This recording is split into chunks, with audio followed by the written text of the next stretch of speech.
where the lord of the castle has called for heroes to come to his aid and defend him against the mad Dr. Junkenstein. It's that time of year again, Overwatch Halloween, and with that comes my favorite skin in the entirety of Overwatch that I've been wanting to make in Lego form for quite a long time, but I never really had the skill to make it in minifigure form.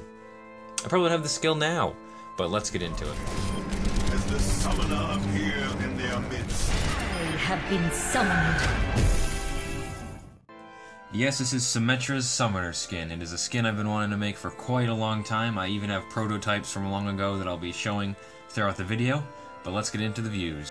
This is the front view, probably the most difficult view to pull off. I'll throw up the reference material that I used. It helped a lot. It was just various, the skin at various different angles, which really helped during the building process.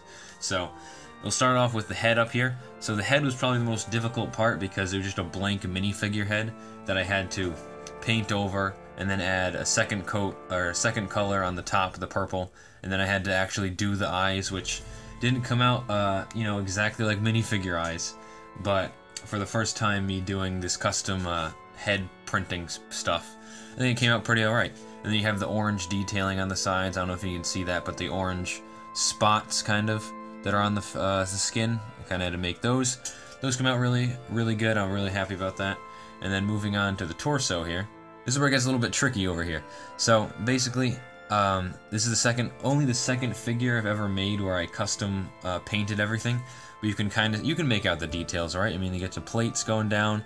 You got the purple chest plates, which I debated making 3D, but A, I couldn't sculpt them right, and B, probably wouldn't have looked as good as a just printed on there or painted on there like I did. And then we got just the various orange spots that I had to make down the sides, and then on the actual chest plate, and then going up the neck, which the neck ones look a little bit they look a little rough, but I think it gets the job done. It gets the job done alright. And then let's move on to the legs.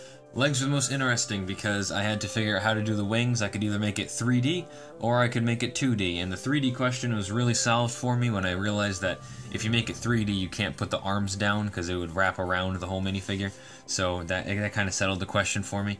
And then you just got the pants over there, and then going down to the boots, which, funnily enough, I actually have pieces for the boots that were custom printed, like you can see in the picture. There's like spikes on the bottom, and there's a custom foot piece. I'll show a picture of them.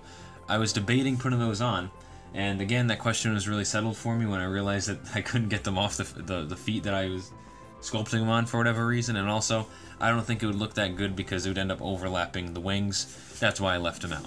If we rotate to side numero uno over here, you can start to see a little bit more of the detail if it can focus, which it cannot.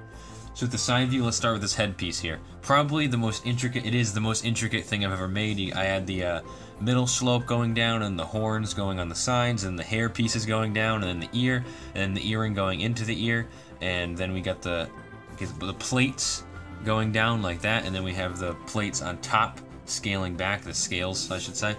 And then how those earrings were made, I'm actually quite proud of it. I took a chain piece and I cut one of the links in half, so it would be a half circle, and then I just kind of stuck it in there while I was still sculpting, and it came out pretty alright. I'm pretty impressed with that. And then going down the figure, we got the gold band on the arm. Could have been a little bit flatter, but I did what I had to do. Obviously, it's minifigure scale, so I couldn't really sculpt it that small and that thick.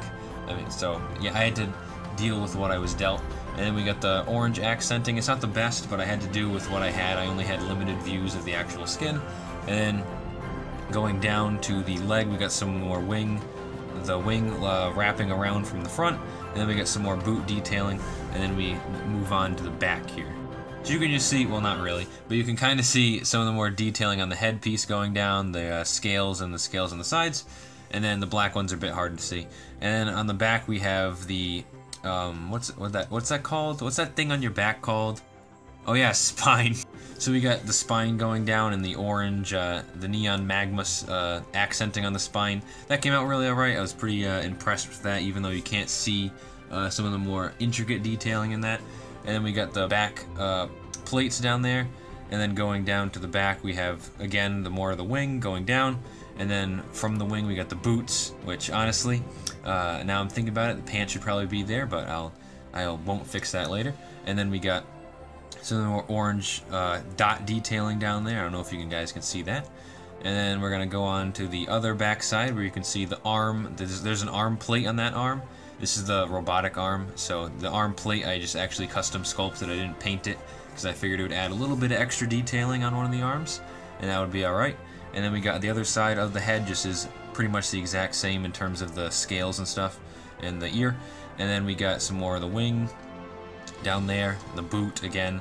And then let's get into this arm here, because this arm was pretty fun to make, and by pretty fun I mean also torturous. So this is the robot arm. It required many layers of gold paint because for whatever reason the gold paint is very thin. And then I had the 3 horn pieces that go on the actual arm for like the armor.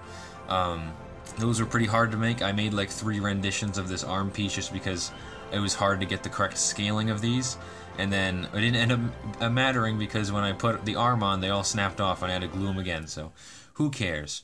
And then we got some extra black detailing over there for the kind of links in the armor. And then going to the front, we just have some more of the detailing on the arm going down to the hand. The hand's pretty much golden with what is it? Purple in the that's the color. Purple in the in the middle, and then that arcs us back to the front of the design. Let's take a look at the headgear real quick because it's probably the most impressive thing in this build. We got the orange accents going one over, going all the way down. We got the 2 horn pieces. I don't know if you guys can see it that well. I'll try to make it a little bit more obvious. I can zoom in over here. But I do have the some black detailing going on down there, which I hope you guys can see. And then we got just the more black scales. You can't really see them that well over here. I wish you guys could, but those are a pain to put all in there and shove in there and try to make it not look horrible. And then, yeah, that's basically what it is. The orange hair pieces, which were very hard to make not get in the way of the torso when they're coming down, but those came out pretty alright. But here it is, the proof, la evidence, that my minifigures have indeed improved. This is what it would have looked like if I made it last year. Aren't you glad I didn't make this last year? Which in reality means that if I keep this up next year, I'll wish that I made this next year because my skills will improve even further. But let's put that aside. Hope you guys do enjoy this video because it was definitely a fun one to make, a fun minifigure to make. I'm relieved that I finally have a figure better than my Dragon Prince one, because for a while I just wasn't making anything as good. So it's really good that I can improve both the video itself, video making, and minifigures. But that does this incoherent rambling. You can follow me on Instagram. I post stuff. I post a lot of stuff there, so you can see that if you want. And that about does it for this video. Thank you for watching.